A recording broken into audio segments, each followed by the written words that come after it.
শেষ কি করবে? ব্রাশ ফায়ার করবে। শেষ কি করবে? গুম করে দিবে। শেষ কি করবে? হত্যা করবে। শেষ কি করবে? খুন করে ফেলবে। আর কি এরপরে? এরপরে কি? ফালাস্তু বালি হিনা উকতালু মুসলিমান আলা আইয়ি শিক্কিন কানা লিল্লাহি মাসরাই। বুখারীর riwayat। নবী সাল্লাল্লাহু আলাইহি সাল্লামের বিখ্যাত সাহাবী হযরত খুবাইব ইবনে আদি, একজন সাহাবী খুবাইব রাদিয়াল্লাহু তাআলা আনহু, তানঈম নামক জায়গায় মক্কায়, মানে এখানে এখন যে মসজিদে আয়েশা বলে এনাম সাহেব, এই মসজিদে আয়েশার পাশে হাজী সাহেবরা পরবর্তী উমরাগুলো যেখান থেকে করে আয়েশা মসজিদ কয়, এহরাম বাঁধে যেখানে, এই আয়েশা মসজিদের পাশের জায়গাটারই বলে তানঈম। এই জায়গায় নবীজির এই সাহাবীকে ফাঁসিতে ঝুলানো হয়েছিল। মক্কার কাফেররা হযরত খুবাইবকে যেদিন ফাঁসিতে ঝুলায়, সেদিন মক্কার নেতা আবু সুফিয়ান হযরত খুবাইবকে বলছিলেন, খুবাইব, ফাঁসির শেষ মুহূর্তে, ফাঁসির পূর্বক্ষণে তোমার জীবনের শেষ তামান্না কি? হযরত খুবাইব বলছিলেন, আমি 2 রাকাত নামাজ পড়তে চাই। তো রশি খুলে দিছে, উনি 2 রাকাত নামাজ পড়ছে।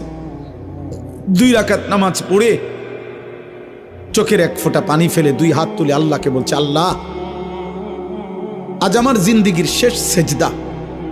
এই দুশ্মনরা ভাববে আমি মৃত্যুর ভয়ে দেরি করতেছি, যদি এটা না ভাবতাম তো আখিরি সেজদা আরো লম্বা করে দিতাম,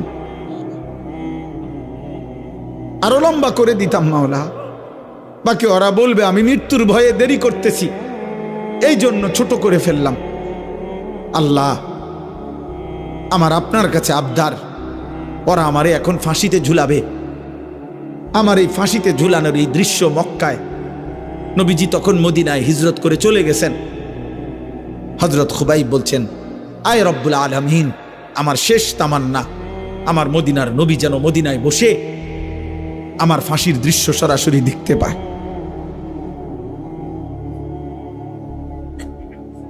তো মক্কার কুরাইশ আবু সুফিয়ান তখন বলছিল, খুবাইব, তোকে এখন আমরা হত্যা করে ছাগলের চামড়া যেভাবে ছিলে ফেলে, আমরা তোকে এইভাবে চামড়া খুলে ফেলবো, ছিলে ফেলবো। এই তখন তিনি একটা কথা বলছিলেন, শুধু এইটাই বুখারীতে আছে, ফালাস্তু বালি হিনা উকতালু মুসলিমান।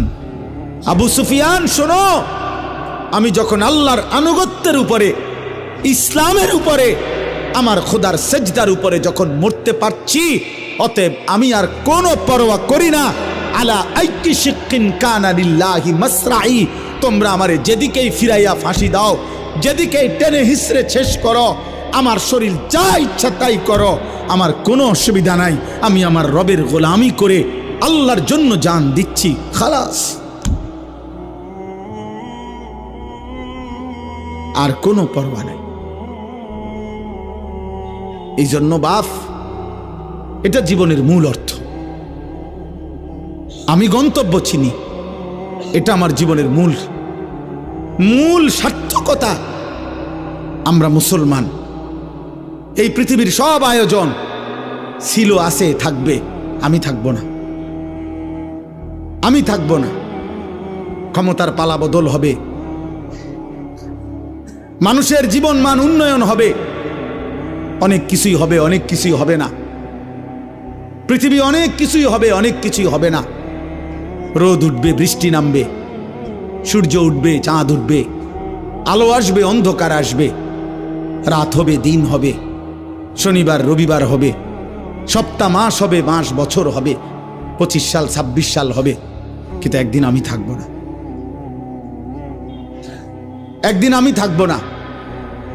আমার মৃত্যুর পরে পৃথিবীর সব মানুষ যদি আধুনিক হইয়া, উন্নয়ন হইয়া চাঁদের দেশেও চলে যায়, আমি তো নাই,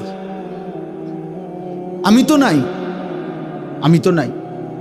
অতএব আমি যদি আমার কবর ভুলে যাই, আখিরাত ভুলে যাই, আমি যদি আমার মৃত্যু পরবর্তী জীবন ভুলে যাই, আমি যদি আমার গন্তব্য ভুলে যাই, খোদার কসম আব্বা, ভুলে গেলেও তো মৃত্যু হবে, চোখ বন্ধ রাখলেও মৃত্যু হবে, সুখে থাকলেও মৃত্যু হবে। তাহলে যেই সত্য আমাকে গ্রহণ করতেই হবে, মৃত্যু, কবর, আখিরাত, আমি সেটা ভুলবো কেন? আমি সেটা ভুলবো কেন? চোখ বন্ধ করলেই তো ঝড় থামে না। অতএব না বুঝলেই যে মৃত্যু হবে না এমন তো না।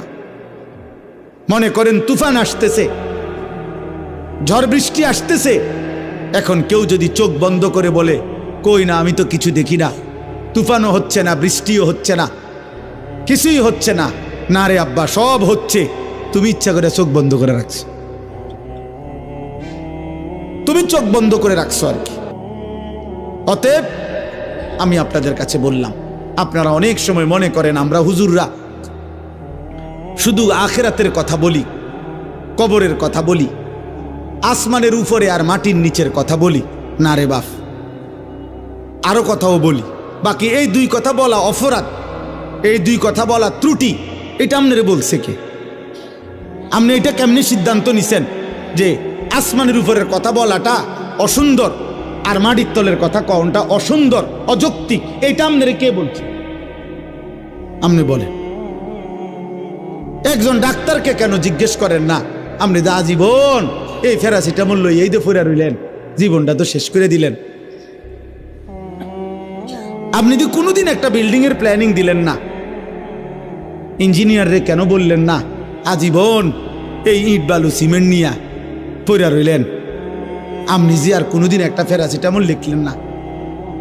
আমার এক পরিচিত লোক আছে, আমি দেখছি ওনারে, আমি মনে 2-4-5 বছর দেখছি ওনারে টানা। ওনার 2 হাতে 2টা মোবাইল, উনি এই জমির ব্যবসা করে, হাউজিং। আমি যত সময় ওনারে দেখছি মোবাইল 2টা হাতে নিয়ে উনি এটা একবার রিসিভ করে, জি জি 4 শতক 4 শতক, একটু ডাইনে ডাইনে ডাইনে ডাইনে, বামে বামে, জি জি 6 শতক 6 শতক 6 শতক, ফুবি দিয়া ফুবি দিয়া, মানে কোন জানি বুঝাইতে আছে 4 শতক 6 শতক 2 শতক, এই কথা। জিন্দিগি 4 শতক আর 6 শতকের উপরে শেষ, হায়াত শেষ। আখেরাত, আখেরাত।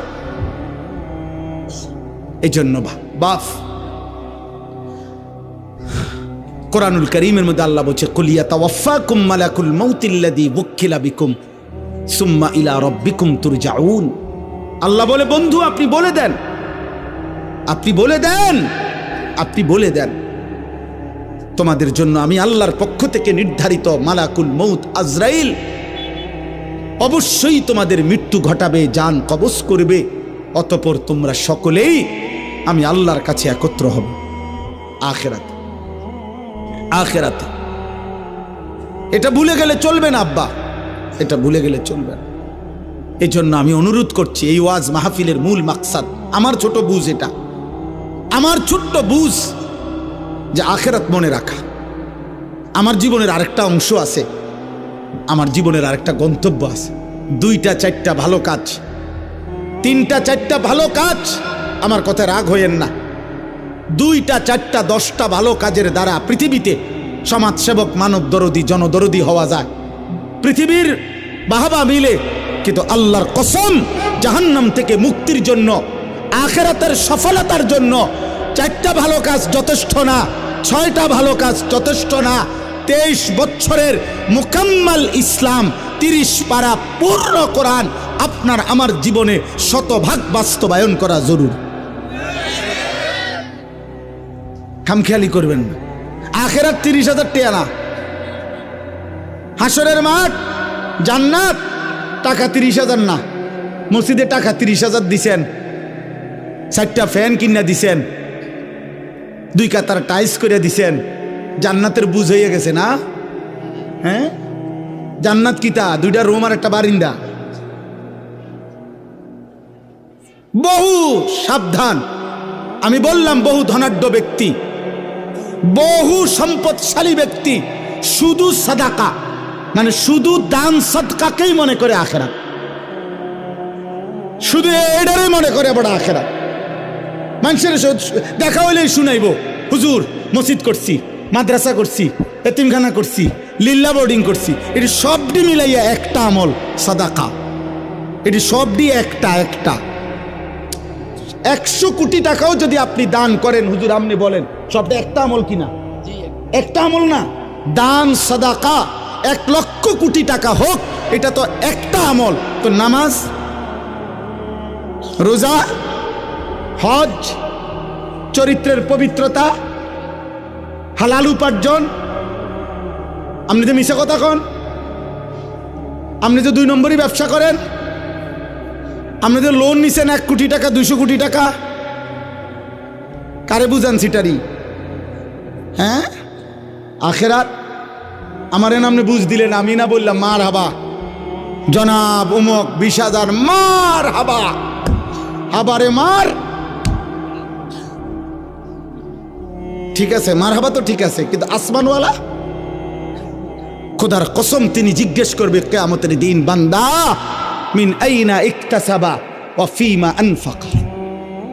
আল্লাহ তাআলা বলবেন, আমার বান্দা হিসেব দাও, একটা একটা টাকা কোত্থেকে উপার্জন করেছো, একটা একটা টাকা কোথায় ব্যয় করেছো। আমি আপনাদেরকে দানের নিরুৎসাহিত করছি না, সতর্ক করছি। আমার এটা একটা ভয়, অসংখ্য আল্লাহর বান্দা এমনও হইতে পারে দান সৎকা করে গেছে, আমি তারে কেবল বাহবাই দিয়ে গেছি, কিন্তু হারাম থেকে যে বাঁচা দরকার। সুদের টাকা দান করলে যে কবুল হবে না, ঘুষের টাকা দান করলে কবুল হবে না, ওজনে কম দেওয়া টাকা দান করলে কবুল হবে না, 2 নম্বরই 6 নম্বরই টাকা দান করলে এটা কবুল হবে না, হবে না, হবে না, দৈন্তার নয় কান না। এ কথা যদি আপনারে আমি না বলি, হতে পারে আখেরাতে আমি আটকায়া যাব। ওই লোক বলবে আমি দিছিলাম, হুজুররা আমারে কিচ্ছু কয় নাই। নাইলে আমি আরেকটু চেষ্টা করতাম,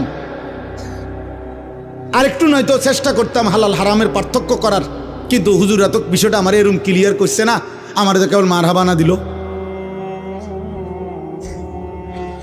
তখন কি হবে আব্বা? তখন তো আমি আটকে যাব। আজকে মনে